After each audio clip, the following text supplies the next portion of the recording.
ठीक है, स्टार्ट करते हैं। इस वीडियो में अपन बात करेंगे issue and listing of non convertible securities की। ऐसी सिक्योरिटीज़ को इशू और लिस्ट करना जो कि कन्वर्टेबल ही नहीं है।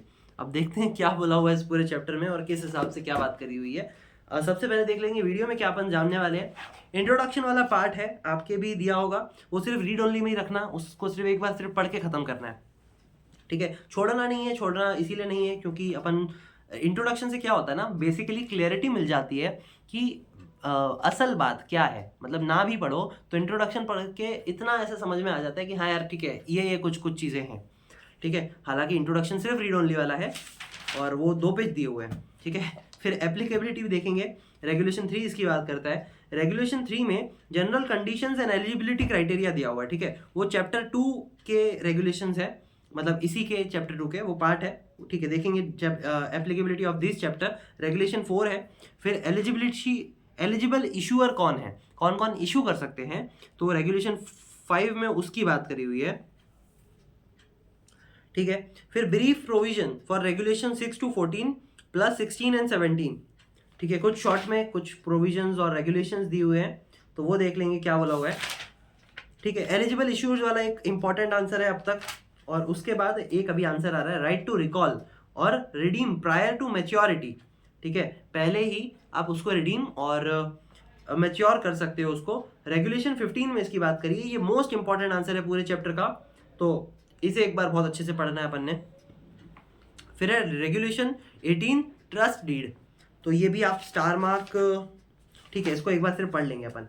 ठीक है, उसके बाद जितना भी पार्ट है ना वो इतना इंपॉर्टेंट नहीं है। लिस्टिंग अग्रीमेंट वाला है एक आंसर, कंटिन्यूस लिस्टिंग कंडीशंस, वो सब रीड ओनली में है। Trading of non convertible securities read only. Distribution of dividend in case, 2-3 लाइनें दी हुई है, पढ़ लेंगे। Obligation of the issuer, obligation एक तरीके से इंपॉर्टेंट आंसर हो जाता है किसी भी चैप्टर का, तो ये थोड़ा सा एक इंपॉर्टेंट नहीं पर स्टार मार्क कर लो। और तीसरा आंसर अपना इंपॉर्टेंट यही वाला है। ठीक है, फिर ऑब्लिगेशन ऑफ डिबेंचर ट्रस्टी, ये जो ऑब्लिगेशन थे वो इश्यूअर के थे, यहाँ पे डिबेंचर ट्रस्टी है तो वो रीड ओनली वाला आंसर है। फिर है public issue and listing of debt securities and non condemnable redeemable preferential, तो ये चैप्टर 3 है, वो भी रीड ओनली में ही रखो, इतना इंपॉर्टेंट नहीं है। ठीक है, फिर green debt securities that is amended answers, और ये इंपॉर्टेंट है, 3 मार्क में पूछा जा चुका है और जा सकता है, तो ये एक इंपॉर्टेंट है, चौथा आंसर अपना। ठीक है, फिर है filing of draft of a document, तो it is also an again read only वाला आंसर, काफ़ी बड़ा इन लोगों ने दे रखा है, तो इसको सिर्फ ऊपर ऊपर से एक बार देख लेंगे क्या करना है क्या करना है क्या नहीं करना है, तो आपका भी टाइम वेस्ट ना हो, मेरा भी टाइम वेस्ट ना हो। फिर दिए हुए ऑब्लिगेशन ऑफ लीड मैनेजर्स, तो इसको एक बार स्टार मार्क में रखो, बाकी इतनी इंपॉर्टेंस इसमें नहीं देनी है। फिर है due diligence by debenture trustee, क्या क्या ड्यू डिलिजेंस फॉलो करने हैं, तो वो एक बार देखेंगे। फिर कुछ कुछ पार्ट में चीज़ें छोटी छोटी सी दी हुई हैं, चैप्टर 4, चैप्टर 5, चैप्टर 6। फिर रोल ऑफ कंपनी सेक्रेटरी, ये इंपॉर्टेंट है। फिर एक न्यू टॉपिक ऐड हुआ है इसमें, period of subscription, regulation 33A इसकी बात कर रही है।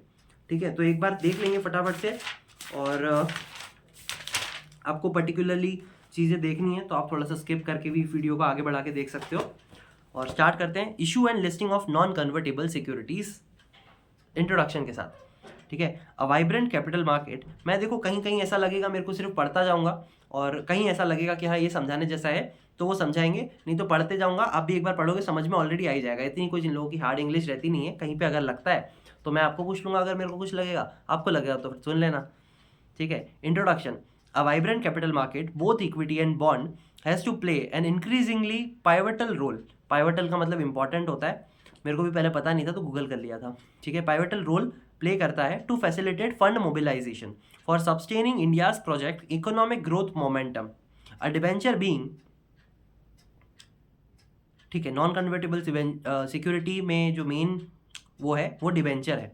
अ debenture being an attractive source of funding is a long term debt instrument issued by corporate and government to secure fresh funds or capital.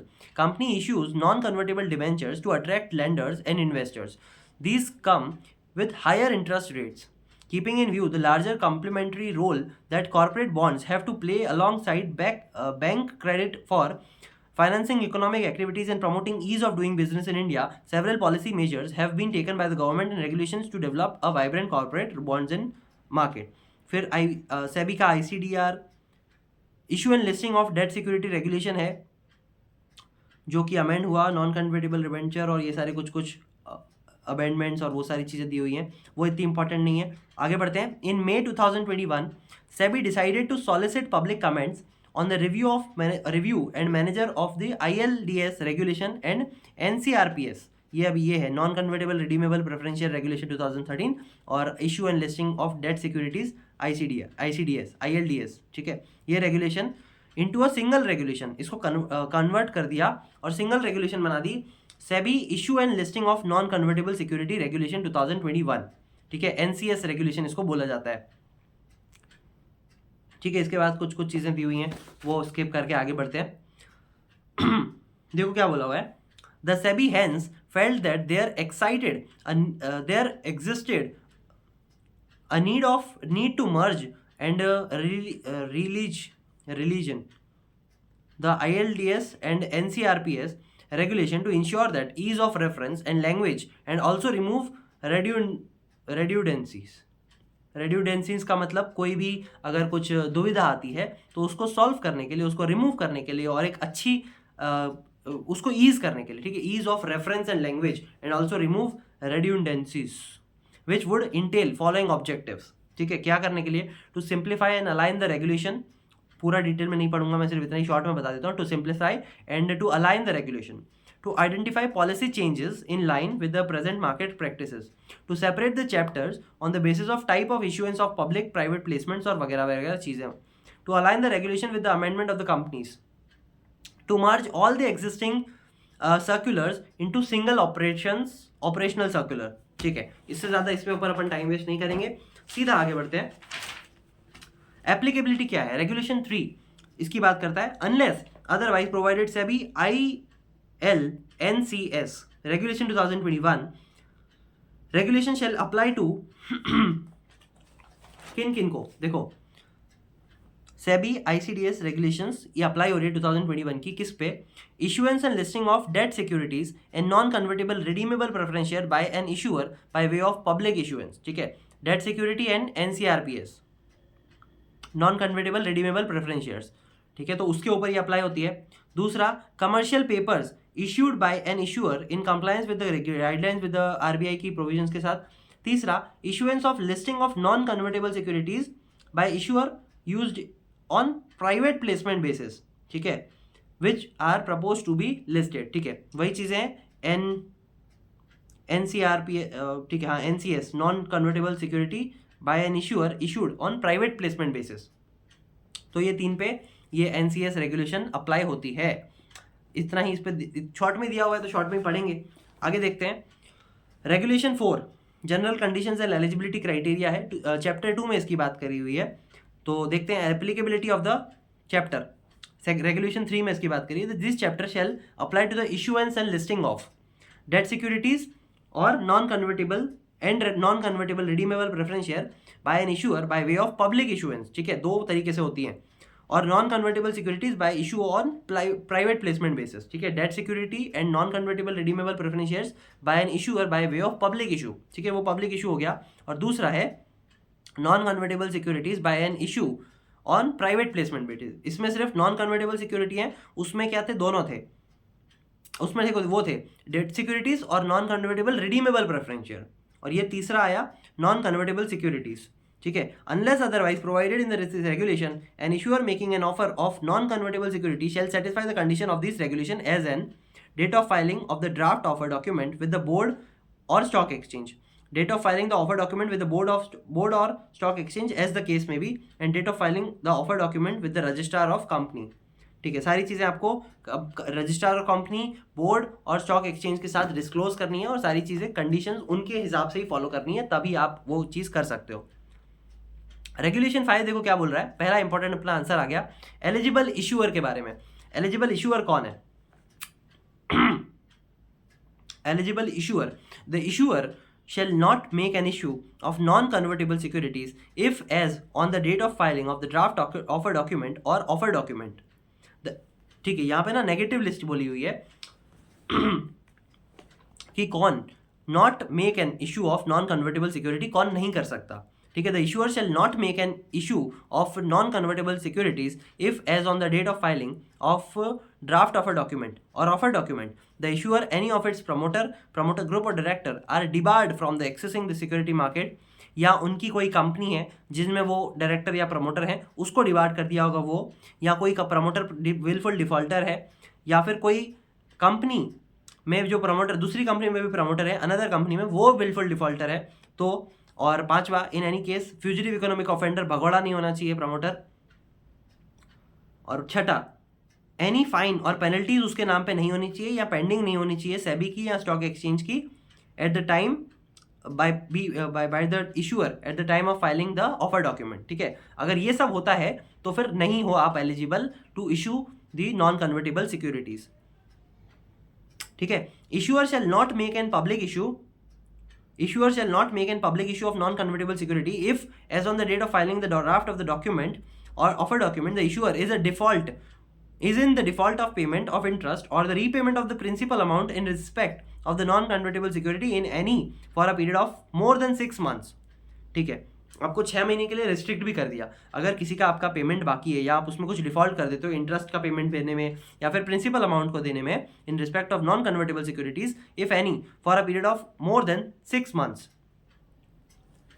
मतलब 6 महीने तक, हाँ सॉरी 6 महीने तक अगर आप नहीं कर पाते हो तो आपको क्या बोलते हैं एलिजिबल आप नहीं हो इश्यू करने के लिए। यहाँ पे एलिजिबल इशूअर्स की बात करी थी रेगुलेशन 5 में, पर इन लोगों ने नेगेटिव लिस्ट दी हुई है रेगुलेशन में, खतरनाक है ये लोग भी। ठीक है, बहुत सिंपल था और पहले अपन इसको कवर कर चुके हैं तो इसीलिए मैं इसको जल्दी जल्दी लिया और आप इतने भी अब समझ चुके ही होंगे। अगर आपने पिछली वीडियो नहीं भी देखी होंगी ना तो भी आप इसमें समझ गए होंगे क्या बोला हुआ है।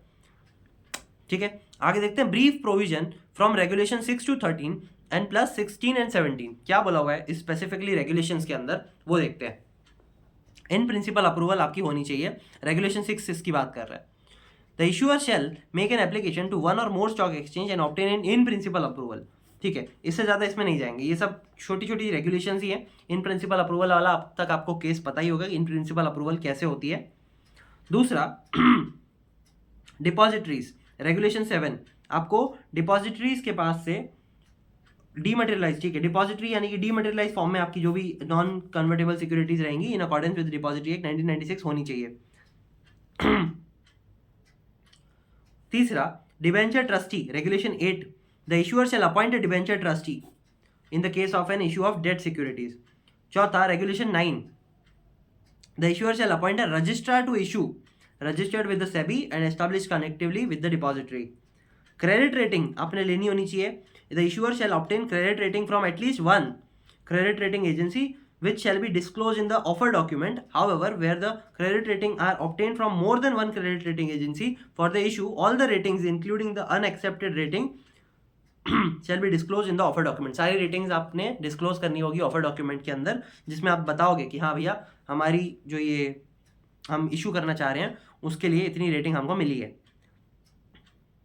Regulation 11 creation of recovery expense fund, creation of recovery expense fund the issuer shall create a recovery expense fund with the designated stock exchange by depositing such amount and in case and in such form and manner as may be specified in the regulation।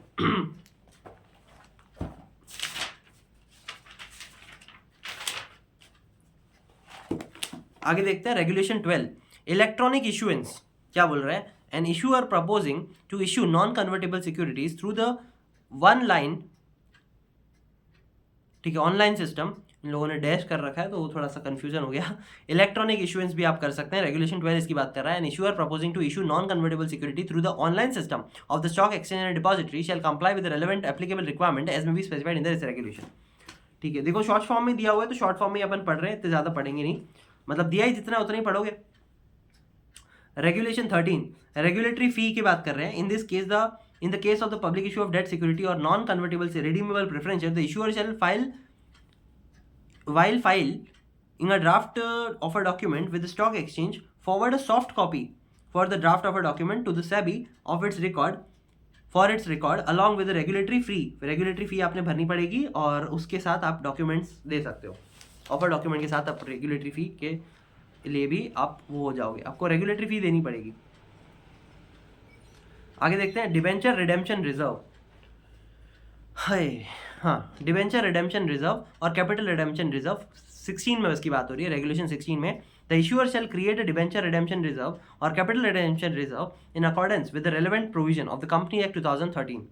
ठीक है, ये account आपको maintain करने पड़ेंगे in accordance with the relevant provision of the company act 2013, CRR account और DRR account. Regulation 17 क्या बोल रहा है देखो, international securities identification number, regulation 17, an issuer issuing non-convertible securities shall comply with the conditions relating to the issue of international securities identification number as may be specified by the SEBI from time to time। ठीक है, international security identification आपको number लेना compulsory होना चाहिए ताकि आप एक तरीके से इंटरनेशनली भी वो हो रिकॉग्नाइज हो। ठीक है, an issuer issuing non convertible security shall comply with the condition. अगर आप नॉन कन्वर्टेबल सिक्योरिटी इशू कर रहे हो तो आपको ये कंडीशन भी फुलफिल करनी होगी to the issue of international security identification number. ठीक है, इतनी बात करी हुई है इसमें। उसके बाद देखो, right to recall or redeem prior to the maturity, ये मोस्ट इंपॉर्टेंट आंसर है पूरे चैप्टर का और काफ़ी ज़्यादा स्टार मार्क भी आप कर लो, 5 स्टार मार्क कर लो। इस चैप्टर का सबसे इंपॉर्टेंट आंसर यही है। ठीक है, तो इसको एक बार अच्छे से समझेंगे। रेगुलेशन 15 इसकी बात कर रहा है। उससे पहले पानी वानी पी लो एक बार। ठीक है, ठीक है, स्टार्ट करते हैं वापस से एक बार। क्या देख रहे थे अपन, right to recall or redeem prior to the maturity. Regulation है 15, मोस्ट इंपॉर्टेंट आंसर है। देखो वापस से क्या बोला हुआ है, an issuer making issuance of non-convertible securities shall have the right to recall such security prior to the maturity date। Call option की यहाँ पे बात करी हुई है। देखो क्या बोला हुआ है, a issuer making issuance of non-convertible securities shall have the right to recall such shares securities prior to the maturity date। ठीक है, उसके पास राइट है कि वो कर सकता है। दूसरा, और shall have a right to provide such right or redemption of debt security prior to the maturity date, put option के साथ, to all the investors or only to retail investors। ठीक है, यहाँ पे आप देखो लिमिट भी है कि आप अगर आपके पास डेट सिक्योरिटीज हैं तो वो आप पहले ही रिडेम्प्ट कर सकते हो मैच्योरिटी डेट से, पुट ऑप्शन यूज करके, टू ऑल द इन्वेस्टर्स और ओनली टू रिटेल इन्वेस्टर्स। वो फिर आप उसके ऊपर डिपेंड करेगा आपकी क्या टर्म्स एंड कंडीशंस और वो सब थी। तो वो इन्वेस्टर्स, सारे इन्वेस्टर्स के लिए भी हो सकता है या फिर सिर्फ रिटेल इन्वेस्टर्स के लिए भी हो सकता है। अब यहाँ पे जो ये कॉल ऑप्शन और पुट ऑप्शन की बात करी हुई है वो डिटेल्ड में अपने फाइनल्स में आएगा और उसके कुछ सम्स वगैरह भी हैं, तो आप क्लियर कर सकते हो फाइनल में। ये सारी चीज़ें अपन आगे देखेंगे, देख सके तो। बाकी चैप्टर 1 में इसका कुछ बेसिक ऑफ जो कैपिटल मार्केट है उसके कुछ सम्स हैं, उसकी मैं वीडियो नहीं बनाने वाला हूँ, तो होप्स तो वो आपने क्लियर करे होंगे मोस्टली तो। और अगर नहीं किए हैं तो आप एक बार कर लीजिए या किसी और की वीडियो देख लो उसके लिए, तो वहाँ पे आपका उसके लिए वो क्लियर हो जाएगा। ठीक है, अभी के लिए इतना ध्यान रखो, उसके पास अगर नॉन कन्वर्टेबल सिक्योरिटी है, इशू कर रहे हो, तो उसके लिए आपके पास राइट है टू प्रायर वो करने के लिए, रिकॉल करने के लिए। और अगर रिडेम्पशन भी आपको चाहिए डेट सिक्योरिटीज़ का, तो मैच्योरिटी डेट से पहले आप कर सकते हो पुट ऑप्शन यूज़ करके। ठीक है, वो मैच्योरिटी डेट उसके लिए है, नॉन कन्वर्टेबल सिक्योरिटीज़ के लिए है maturity date call option use करके कर सकते हो, prior to the maturity date call option use करके। और डेट सिक्योरिटी वाला है तो उसमें आप पुट ऑप्शन यूज़ करके कर सकते हो। ठीक है, such right to recall non-convertible securities or redeemed debt securities prior to the maturity date shall be exercised in accordance with the terms or of issue and detailed disclosure in the regard shall be made or in offer document। मैंने कहा ना सारी चीज़ें पहले ही disclose होंगी, वो terms and conditions के ऊपर डिपेंड करता है जो भी आपने ऑफर डॉक्यूमेंट में साइन करी होंगी, लिखी होंगी, और जो सब कुछ क्या बोलते हैं, सारी चीज़ें डिस्क्लोज होंगी सबको, including date from which such right is exercisable. कब से आप कर सकते हो ना, राइट टू रिडीम तो कर सकते हो, पर कितने टाइम के बाद रिडीम कर सकते हो। मान लो 10 साल के लिए आपने non convertible security, maturity date 10 साल है, पर आपने ये बोला कि 5 साल तक तो आपको मिनिमम रहना ही पड़ेगा, और 5 साल के बाद अगर आपको 10 साल तक नहीं रहना है ना, तो आप 6ठे साल, 7वें साल या 5वें साल भी खत्म होने के बाद आप कर सकते हो रिडीम या फिर रिकॉल। पीरियड ऑफ एक्सरसाइज कितना होना चाहिए, which shall not be less than 3 working days, ठीक है, including date from which such right is exercisable, period of exercise which shall not be less than 3 working days, and redemption amount including the premium or discount at which such redemption shall take place, ठीक है। सारी चीज़ें आपको disclose करनी पड़ेंगी। Period of exercise कितना होगा ना, कि कितने टाइम के अंदर आप सारी चीज़ें आपको मिल जानी चाहिए, तो वो not less than 3 working days और वो सारी चीज़ें, उसकी डेप्थ में इतनी कुछ चीज़ें दी नहीं हुई है, शॉर्ट में समझाया हुआ है तो उतना ही समझते हैं। रिडेम्पशन अमाउंट भी आपकी बता देनी चाहिए, जहाँ पे आपकी कितनी प्रीमियम या कितना डिस्काउंट वो होगा मेंशन किया जाना चाहिए। तीसरा पॉइंट देखो, द इशूअर और investors may exercise such rights which with respect to all the non-convertible securities issued or held by them respectively, or with respect to a part or non-convertible security to issued or held, ठीक है। In the case of partial exercise of such right in accordance with the terms of the issue by the issuer, it shall be done on proportionate basis only, ठीक है। अगर partial exercise कर रहे हो ना, partially आप recall कर रहे हो, तो फिर प्रोपोर्शनल बेसिस पे होगा। देखो कहने को तो ये मोस्ट इंपॉर्टेंट आंसर है, पर इतना मोस्ट इंपॉर्टेंट आंसर लग नहीं रहा है पढ़ने से, पर ठीक है दिया है तो एक बार अपन खत्म कर लेते हैं। आगे देखते हैं। No such right shall be exercisable before the expiry of 1 year from the date of issue of such non-convertible securities। 1 साल तक तो आप कर ही नहीं सकते। मैंने जो आपको 10 साल और 5 साल वाला एग्जाम्पल दिया ना, तो वहाँ पे ये बोला हुआ है कि 5 साल तक तो आप कर ही नहीं सकते। उसके बाद फिर वो भी है 1 साल तक, सॉरी 1 साल तक तो आप नहीं कर सकते रिडीम, और उसके बाद फिर अगर आपके क्या बोलते हैं कंडीशंस और वो सारी जो भी आपने ऑफर डॉक्यूमेंट में बोला होगा उसका ही पालन होगा। वो सब भी एक्सरसाइज और ऑब्जर्व किए जा चुके होंगे सेबी के द्वारा और स्टॉक एक्सचेंज वगैरह के द्वारा, तो वो फिर वहाँ पे सारी चीज़ें डिस्क्लोज ही रहती है। साइन करने वाले को भी पता है और जो साइन करवा रहा है उसको भी पता है कि मैं क्या कर रहा हूँ, ठीक है। तो ये बड़े लेवल पे होता है और काफ़ी चीज़ें इन्वेस्टर्स वगैरह भी हैं तो वो लोग भी सोच समझ के ही करते हैं, तो इस वजह से सारी चीज़ें पहले से ही डिस्क्लोज रहती हैं। यहाँ पे इतना ध्यान रखो कि एक्सपायरी पीरियड है वो 1 साल से पहले तो नहीं हो सकता, मतलब रिकॉल करने का जो पीरियड है वो 1 साल से पहले नहीं हो सकता। वो इशू होने से नॉन कन्वर्टेबल जब सिक्योरिटी इशू होगी उसके 1 साल तक आप उसको 1 साल खत्म होने तक उसको वो नहीं कर सकते, रिकॉल नहीं कर सकते। छठा point, the issuer shall send a notice regarding recall or redemption of non convertible security prior to the maturity to all the eligible holders to such securities and the debenture trustee at least 21 days before the date from which such rights is exercisable, and the notice to the eligible holder shall be sent in the following manner। Soft copy के through भी भेज सकते हो, hard copies के through भी भेज सकते हो, जहाँ पे सारी चीज़ें आपको बतानी पड़ेंगी, रजिस्टर्ड एड्रेस और ईमेल एड्रेस और लिस्टेड एंट्री के बारे में सारी चीज़ें विद द डिपॉजिट और विद डिपॉजिटरी, ठीक है। लिस्टेड एंट्री को भी भेज सकते हो और डिपॉजिटरी को भी भेज सकते हो, पर at least 21 days before the date from which such right is exercisable. जब भी आप करने वाले होगे उसके 21 दिन पहले आपको नोटिस देना पड़ेगा उन लोगों को, क्योंकि सारी प्रोसीजर वगैरह फॉलो करनी होती है, तो 21 दिन पहले आपको बताना पड़ेगा कि हाँ भैया मैं ये राइट क्लेम करना चाह रहा हूँ मैच्योरिटी डेट से पहले, ठीक है। The issuer shall simultaneously provide a copy of such notice to the stock exchange where the non-convertible security of the issuer are listed for dissemination of its website, ठीक है। वेबसाइट से हटाने के लिए आपको वो जो नोटिस है वो स्टॉक एक्सचेंज को जल्द से जल्द, साइमल्टेनियसली बोला हुआ है ना कि हाथों हाथ आपको स्टॉक एक्सचेंज को बताना पड़ेगा। इशूअर शैल पे interest at the rate of 15% per annum for the period of delay if any, ठीक है। अगर कुछ डिले होता है ना तो आपको 15% का इंटरेस्ट भी मिलेगा इशूअर के द्वारा। After the completion of this exercise of such right, the issuer shall submit a report to the stock exchange, inform the debenture trustee और inform the depositories, ठीक है। तीनों को आपको बताना पड़ेगा, स्टॉक एक्सचेंज को भी, डिबेंचर ट्रस्टी को भी और डिपॉजिटरी को भी, कि after the completion of exercise of such right कि हमने इतने शेयर वो दे दिए, अपना रिकॉल कर लिए उसने और रिडेम्पशन हो चुका है इसका और ये अब हट चुके हैं, तो स्टॉक एक्सचेंज को भी बताना है, डिबेंचर ट्रस्टी को भी बताना है और डिपॉजिटरी को भी बताना है, ठीक है। अब ये कहने को इंपॉर्टेंट आंसर था और सिंपल आंसर था, ठीक है, तो उस हिसाब से अपन ने कर लिया। अब देखेंगे रेगुलेशन 18 टाइम वेस्ट किए बिना ट्रस्ट डीड के लिए कि क्या बोला हुआ है ट्रस्ट डीड में। The issuer and the debenture trustee shall execute the trust deed within such timelines as may be specified by the SEBI.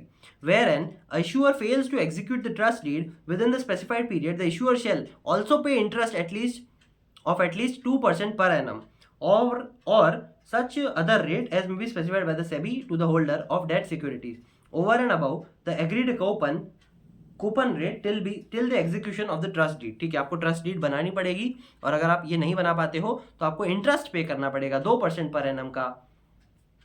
और सेबी के द्वारा अगर जो भी कुछ रेट बताए होंगे तो सेबी के द्वारा भी हो सकता है, specified by the SEBI to the holder of the debt security.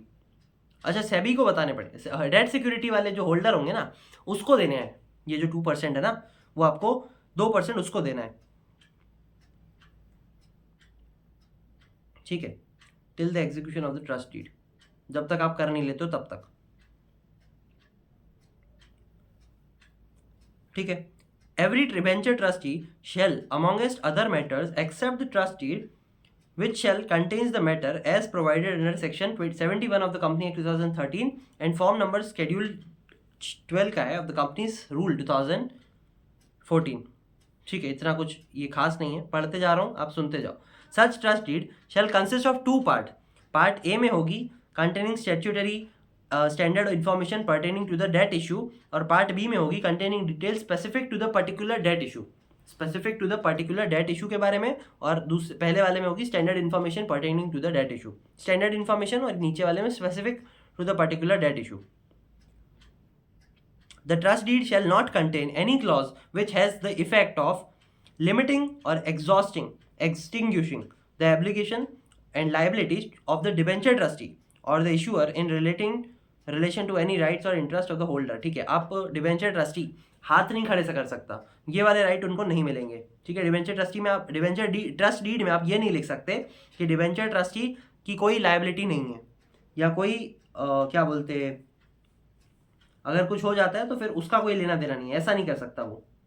ठीक है, rights or trustees of the debenture holder of the debt security. ठीक है, फिर limiting or restricting or waiving the provision of the act, this regulation and the circular or guideline issued by the SEBI, indemnifying the debenture trustee of the or the issuer for loss or damage caused by their act or negligence or commission or omission। ठीक है, आप ऐसा कुछ नहीं कर सकते कि किसी और का नुकसान हो और आप का कोई भी उसके लिए वो नहीं हो, आप पनिशेबल उसके लिए माने जाओगे।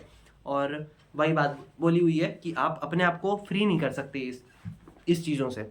ठीक है, the trust deed shall contain the issuer's bank detail from which it proposes to pay the interest and redemption amount of the debt securities, and the issuer shall pre-authorize the debenture trustee at the time of executing the trust deed to allow the debenture trustee to seek information about interest payment and redemption payment from such bank। The trust deed shall also contain such other particulars as may be specified by the SEBI। Simple था, इससे ज़्यादा इसमें अपन भाव नहीं देंगे, आगे बढ़ सकते हैं अपन। देखो अब ये सारी चीज़ें ना जो रीड ओनली वाली है, तो उस हिसाब से ही मैं पढ़ता जाऊँगा, और जहाँ मेरे को ऐसा लगेगा कि हाँ यहाँ पे वेट करना है, यहाँ पे अच्छे से समझेंगे, तो उस हिसाब से अपन देखेंगे। ठीक है, लिस्टिंग अग्रीमेंट रेगुलेशन 19 और कंटिन्यूस लिस्टिंग कंडीशंस है 2000 रेगुलेशन 20 की। Every issuer desirous of listing its non-convertible securities on a recognized stock exchange shall execute an agreement within such stock exchange with the stock exchange. All the issuers of non-convertible securities which are listed on stock exchange shall comply with the listing regulation and or such other conditions as disclosed requirement as may be specified by the SEBI from time to time। Read only जाने दो। Trading of non-convertible securities regulation 21। The trades in non-convertible security listed on stock exchange shall be cleared and settled through clearing corporation of stock exchange subject to conditions as specified by the SEBI। clearing corporation को आपको बताना पड़ेगा और trading जो भी होगी वो उसी के द्वारा ही होती है।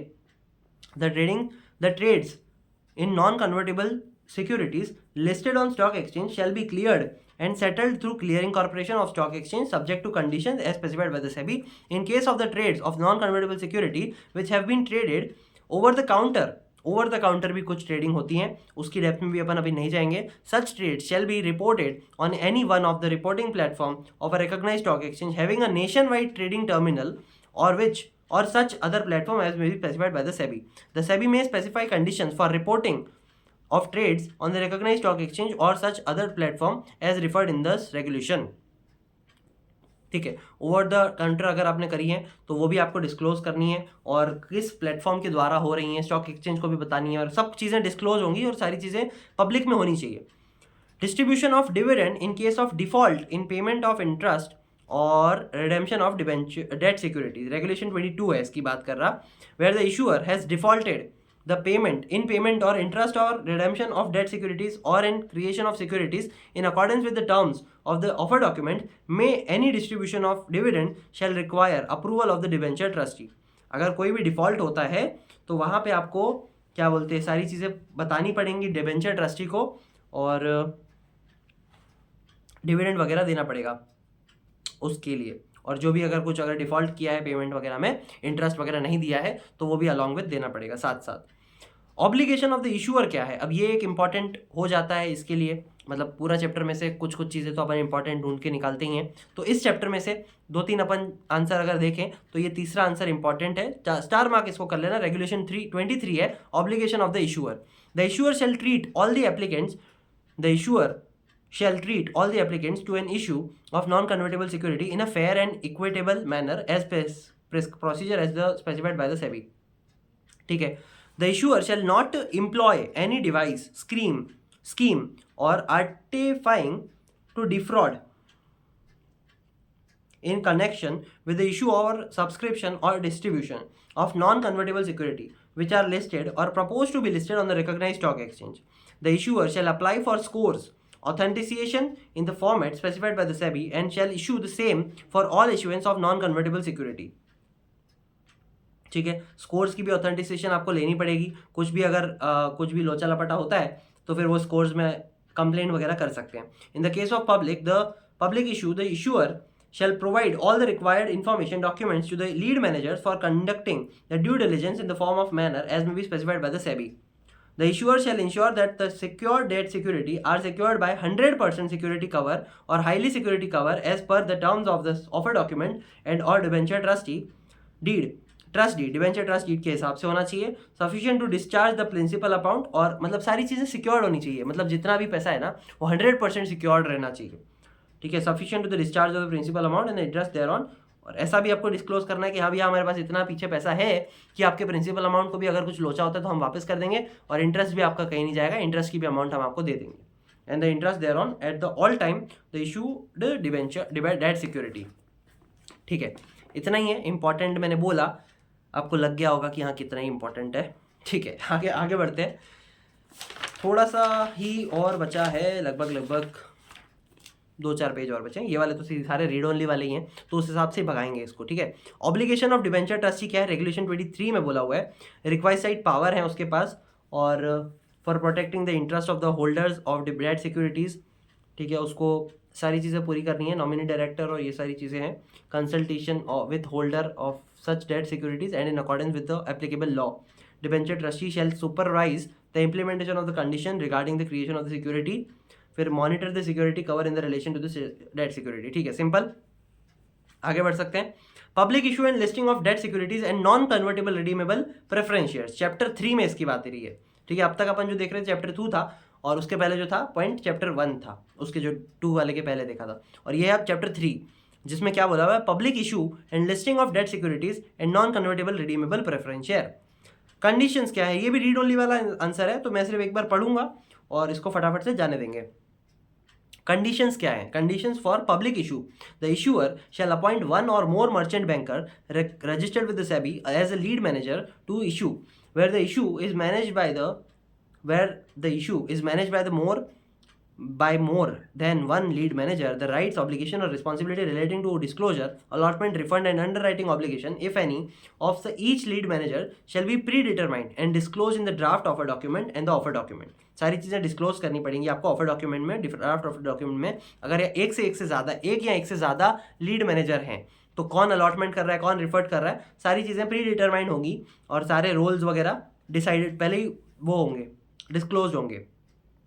Where there is only one lead manager, it shall not be an associate of the issuer as provided under SEBI Merchant Banker Regulation 1992.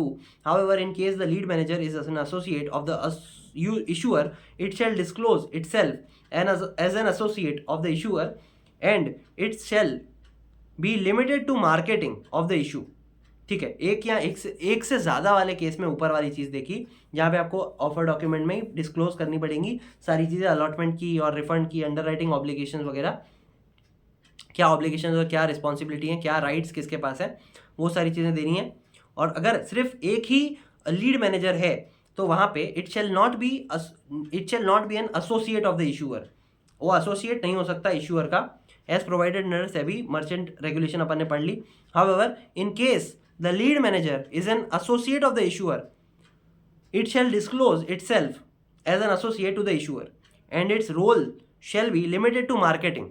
अगर रहता भी है तो उसको पहले ही अपने आप से ही डिस्क्लोज करना पड़ेगा, और वो सिर्फ लिमिटेड टू मार्केटिंग होगा, जो भी इशू होगा उसकी सिर्फ मार्केटिंग कर सकता है। Such lead manager shall not issue any due diligence certificate, वो ड्यू डिलिजेंस सर्टिफिकेट भी इशू नहीं कर सकता in relation to the issue of such debt security and or non convertible redeemable preference share, provided further that in case there is more than one lead managers at least one lead manager to issue shall not be an associate. कोई भी, मतलब अगर मान लो एक से ज़्यादा lead managers है ना, तो उसमें से एक तो वो एसोसिएट नहीं रह सकता, ठीक है, एक को तो इंडिविजुअल इंडिपेंडेंट रहना पड़ेगा। The issuer shall not make an public issue of debt securities and non convertible redeemable promoter group, अच्छा ठीक है, प्रेफरेंशियल गलत बोला। The issuer shall not make a public issue, the issuer shall not make a public issue of debt security और non convertible redeemable preference share for providing loan to और acquisition of shares of any entity who is a part of the promoter group or group company. However, where the issuer is a non-banking financial company, ठीक है, अगर issuer NBFC है या housing finance company है या फिर public financial institution है, the aforesaid restriction shall not apply for appropriate disclosure and appropriate disclosure shall be made as specified in the schedule 1 of the this regulation. ठीक है, बोला कि आप डेट सिक्योरिटी और नॉन कन्वर्टेबल प्रेफरेंशियल शेयर्स को किसी loan लेने के लिए नहीं कर सकते इशू, और अगर आपकी NBFC है या हाउसिंग फाइनेंस कंपनी है, पब्लिक फाइनेंस कंपनी है, तो वहाँ पे आपका ये रूल अप्लीकेबल नहीं होगा और आप ये कर सकते हो पब्लिक इशू और वगैरह लोन देने के लिए। और दूसरा क्या बोला, आपको वो देना पड़ेगा, अप्रोप्रिएट डिस्क्लोजर देना पड़ेगा, shall be made as specified in the schedule 1 of this regulation. Issuance of green debt securities, इसके बाद वाला आंसर वही है, issuance of green debt securities, an issuer desirous of issuing and listing of green debt securities shall comply with the conditions as may be specified by the SEBI। ठीक है, चौथा और most important answer, एक और most important answer जो कि 3 mark का पूछा जा चुका है, तो एक बार वो भी देख लेते हैं क्या होता है। ग्रीन डेट सिक्योरिटीज क्या होती है, अमेंडेड आंसर है और अच्छा आंसर है। ठीक है, green debt securities means a debt security issued for raising funds that are to be unutilized, sorry, नींद आ रही है भैया, जल्दी खत्म करते हैं। ठीक है, green debt security means a debt security issued for raised funds that are to be utilized for projects and or assets falling under any of the following categories subject to the conditions as may be specified by the SEBI from time to time। यानी कि ये बोला कि जो भी debt securities रहेंगी, issue होंगी for raising funds, वो आपका सिर्फ इन्हीं प्रोजेक्ट्स में या असेट्स में, इन्हीं जो कंडीशंस या क्राइटेरिया मैं आपको पढ़ने वाला हूँ ना, उसी में यूज़ होना चाहिए उसका पैसा। ठीक है, वो होती है ग्रीन डेट सिक्योरिटीज़। तो अब मैं थोड़ा सा लाइन बोली हुई है चीज़ें, पर मैं इसको थोड़ा सा शॉर्ट एंड स्वीट में बताऊँगा। ठीक है, शॉर्ट एंड स्वीट में बताऊँ, हॉट एंड सोर जैसे होता है। ठीक है, नींद आ रही है अभी क्लियर करते हैं, मैं कुछ और बोलने वाला था, पर ठीक है। रिन्यूएबल एंड सस्टेनेबल एनर्जी होती है, जो including wind, solar, bio energy और जितनी भी अपन को पता है sources of energy which can be clean technology. ठीक है, ग्रीन से ही अपन को समझ में आ गया। अभी NTPC ग्रीन का वो आया था IPO, तो उस हिसाब से अपन ने पहले रिलेट कर दिया था कि हाँ भैया कहाँ से किसकी कंपनी होगी, और ठीक है वही कंपनी है, ग्रीन कंपनी है, यानी कि सस्टेनेबल एनर्जी वाली, renewable and sustainable energy company. Clean transportation including mass public transportation, climate change adaptation, energy efficiency including efficient and green buildings, sustainable waste management including recycling waste to energy, फिर efficient disposal of wastage, फिर sustainable land use including sustainable forestry and agriculture, afforestation, biodiversity, biodiversity, conversions, pollution preservation, pollution control, conservation, conservation, conservation, conservation, conservation, conservation, conservation, conservation, conservation, conservation, conservation, conservation, conservation, conservation, conservation, conservation, conservation, conservation, pollution prevention, prevention and control including reduction of air ambitions और ये सारी चीज़ें, circular economy adapt products, ठीक है, circular economy adapt products, production technologies and processes जो कि हर चीज़ का ecosystem का भला करे, और blue bonds which comprises of funds raised for sustainable water management including clean water and water recycling or sustainable maritime sector including sustainable shipping, sustainable fishing और ये सारी चीज़ें. Yellow bonds which comprises of funds raised for solar energy generation and the upstream industries and downstream industries associated with. आगे देखो, transaction bond which comprises of funds raised for transitioning to more sustainable form of operation, ठीक है. Transition bond वो होते हैं जो कि transit करने में मदद करते हैं, to more sustainable form of operation in line with India's intended nationally determined contributions, any other category as may be specified by the board from time to time, ठीक है. ये सारी चीज़ें आती हैं ग्रीन डेट सिक्योरिटीज़ में. Simple है, बना के भी कोई भी व्यक्ति आंसर लिख सकता है, और 3-4 मार्क में अगर ये पूछा गया तो बहुत बढ़िया, बल्ले बल्ले हो जाएंगे, बल्ले बल्ले हो जाएंगे, बल्ले बल्ले. हाँ, तो आगे बात करते हैं filing of draft of a document, ठीक है. तो अब ये सिर्फ रीड ओनली वाला आंसर है, कैंसिल भी कर दोगे ना तो चलेगा, ठीक है. एक सिर्फ मैं इसमें से आपको 1-2 पॉइंट पढ़ ले देता हूँ, बाकी अपना नहीं पढ़ेंगे तो भी चलेगा, ठीक है. 3-4 पॉइंट हैं जिसको मैंने टिक करके रखा हुआ है, वही देखेंगे और उसी के ऊपर बात कर लेते हैं क्या बोला हुआ है. Mode of disclosure of the offer document कैसे होंगे. The offer document shall be displayed on the website of the stock exchange, issuer and lead managers which shall be available for download in the PDF, और ये सारी चीज़ें बात करी हुई हैं. तो अभी रीड ओनली में नहीं रखेंगे ये, और किस में रखेंगे. The issuer shall file the offer document with the stock exchange simultaneously with the filing there of the registrar of company for dimensions, ठीक है. आगे बढ़ेंगे. Advertisement of the public issue, advertisement of the public issue आपको करनी पड़ेगी. Advertisement in English language, और कोई भी रीजनल लैंग्वेज रहेगी वो इंग्लिश लैंग्वेज, हिंदी लैंग्वेज, और जो भी रीजनल लोकल लेवल रहती है उसमें आपको एडवर्टीज करनी पड़ेगी. न्यूज़पेपर है तो न्यूज़पेपर, एडवर्टीजमेंट है तो एडवर्टीजमेंट, ठीक है. Prohibition on payment of incentives, ठीक है. ये ICDR में इसकी अपन ने बात करी हुई है, ICDR में आप इसकी वो देख सकते हो video.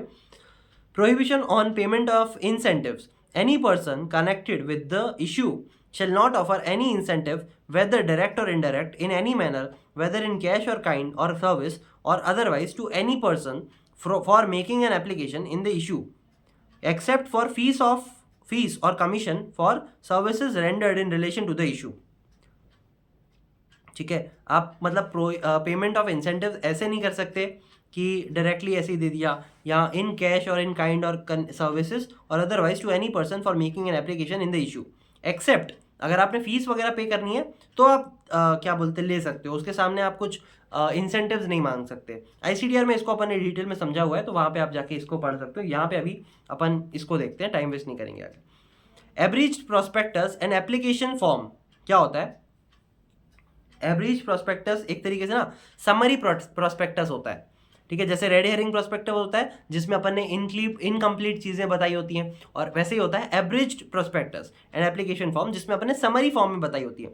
The issuer and lead manager shall ensure that every application form and the abridged prospectus is in the format as specified by the SEBI, and the abridged prospectus shall not contain matters which are extraneous to the contents of the offer documents. The issuer may provide the facilities for subscription of application in the electronic mode, ठीक है. अब minimum subscription की भी कुछ बात करी हुई है, तो minimum subscription of for the public issue shall not be less than 75% of the base issue size, और as may be specified by the SEBI. In the event of non receipt of minimum subscription, all blocked application money shall be unblocked forthwith but not later than 8 working days from the date of closure of the issue or such time as may be specified by the SEBI, ठीक है. Blocked application money भी रहेगी कुछ time के लिए, और शैल be unblocked forthwith but not later than, मतलब ठीक है 8 दिन तक उसको आप ब्लॉक करके रख सकते हैं अपने पास. मिनिमम सब्सक्रिप्शन के पास मिनिमम सब्सक्रिप्शन 75% होनी चाहिए, और जितना भी पैसा आएगा वो आप all blocked money shall be unblocked, ठीक है, कर सकते हैं आप अनब्लॉक पर 8 वर्किंग डेज के बाद, ठीक है. ये अपन ने देखा filing of draft of a document ऊपर ऊपर से देखा और ऊपर ऊपर से ही देखना, कैंसिल भी कर दोगे ना यहाँ पे तो चलेगा, कोई दिक्कत वाली बात नहीं है, टाइम वेस्ट नहीं करना है अभी अपन ने। फिर कुछ और बात करी हुई है, allotment of securities and payment of interest. अगर आप नहीं कर पाते हो तो अंडरटेक टू पे interest at the rate of 15% per annum to the investors. ठीक है, इन्वेस्टर्स को अपना अगर आपने कुछ लोटर लपाटा किया तो 15% का इंटरेस्ट देना पड़ेगा। अंडर राइटिंग में देखो क्या बात करी हुई है, a public issue of debt securities and non convertible redeemable preference share may be underwritten by eligible intermediaries. ठीक है, mandatory listing of the public issue of debt securities and non convertible redeemable preference shares. An issuer desirous of making an offer of debt securities or non-convertible redeemable preference shares to the public shall make an application for listing of the stock exchange under the Companies Act 2013. Simple. आगे बढ़ते हैं, obligation of the lead manager. Lead manager की क्या obligations रहेंगी? The lead manager shall not employ any device, scheme or artifice to defraud in connection with the issue of subscription or distribution of debt securities and non-convertible redeemable preference share which are listed or proposed to be listed on a recognized stock exchange. दूसरा, the lead manager shall ensure that the secured debt securities are secured by the 100% security cover or highly security cover as per the terms of the offer document. ये अपन ने पहले पढ़ लिया, ठीक है, कि वहाँ पे कोई भी लोचा लपाटा नहीं होना चाहिए, कोई भी ऐसा चीज़ नहीं होनी चाहिए जो कि स्कीम के खिलाफ में है, और कहीं भी कुछ अगर डिस्क्लोज करना रहा तो आपको सारी चीज़ें रिकॉग्नाइज स्टॉक एक्सचेंज को बतानी रहेगी, जैसी भी रहेगी। डिफ्रॉड इन कनेक्शन नहीं होना चाहिए, और वो सारी चीज़ें देखी अपन ने। 100% सिक्योरिटी अमाउंट आपकी रहनी चाहिए। ट्रस्ट डीड में अगर कुछ चेंजेस वगैरह हैं तो वो भी आपको डिस्क्लोज करने रहेंगे। सफिशिएंट डिस्कार्ड द प्रिंसिपल, हाँ ठीक है, आपको ये सारी चीज़ें भी बतानी पड़ेंगी कि आपकी प्रिंसिपल अमाउंट और इंटरेस्ट अमाउंट सब कुछ सेव है, और इतना हमारे पास सिक्योरिटी भी अवेलेबल है at all time for the issued debt securities. The lead manager shall ensure payment of additional interest by the issuer in accordance with this regulation in the case of non-allotment of debt security and non-convertible redeemable preference share. ये वाले जो shares होते हैं ना, वो होते हैं कि मिल ही जाएंगे, ठीक है। तो देखो क्या बोला हुआ है, तो lead manager shall ensure payment of additional interest by the issuer in accordance with this regulation in the case of non allotment. अगर आपको अलॉटमेंट नहीं मिलती है of debt securities and non convertible redeemable preference share, तो आपको ensure किया जाएगा payment of additional interest देने के लिए।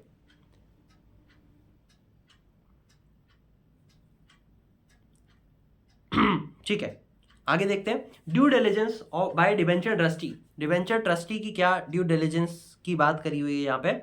The debenture trustee shall at the time of filing the draft offer document with the stock exchange and prior to opening of the public issue of debt securities furnish to the SEBI and stock exchange a due diligence certificate लेना पड़ेगा। In case of secured debt securities और in case of unsecured debt securities, अगर आपका due diligence certificate है, लेना है आपने in case of secured debt securities, तो in the format as specified in the schedule 4 of the regulation of this regulation, और अगर अनसिक्योर्ड डेट सिक्योरिटी है तो उसके लिए आपने फॉर्मेट स्पेसिफाइड करना है 4A का दिस रेगुलेशन का, ठीक है। ये जो अभी अपन NCS जो भी अपन रेगुलेशन देख रहे हैं ना, NCS रेगुलेशन 2018 की थी, 2021 की थी ना, हाँ तो हाँ 2021 की है, तो उसके हिसाब से आपने 4 और 4A, 4 किसके लिए, securities debt secured debt securities के लिए 4th रेगुलेशन, 4th शेड्यूल की रेगुलेशन, शेड्यूल 4 की इस रेगुलेशन के शेड्यूल 4 की रेगुलेशन का आपको फॉलो करना है। और अनसिक्योर्ड डेट सिक्योरिटी वाली अगर बात है, ड्यू डिलिजेंस सर्टिफिकेट आपने लेना है, तो फिर वो चीज आपको स्पेसिफाई करी हुई है, फॉर्मेट उसका दिया हुआ है 4A में, ठीक है, शेड्यूल 4A में इस रेगुलेशन के, ठीक है। वापस एक बार सुन लो, सिक्योर्ड डेट सिक्योरिटी है ना, तो उसका ड्यू डिलिजेंस का फॉर्मेट दिया हुआ है सर्टिफिकेट का शेड्यूल 4 में, और अगर अनसिक्योर्ड डेट सिक्योरिटी वाली चीज है, ड्यू डिलिजेंस का सर्टिफिकेट का फॉर्मेट दिया हुआ है 4A में। सिंपल।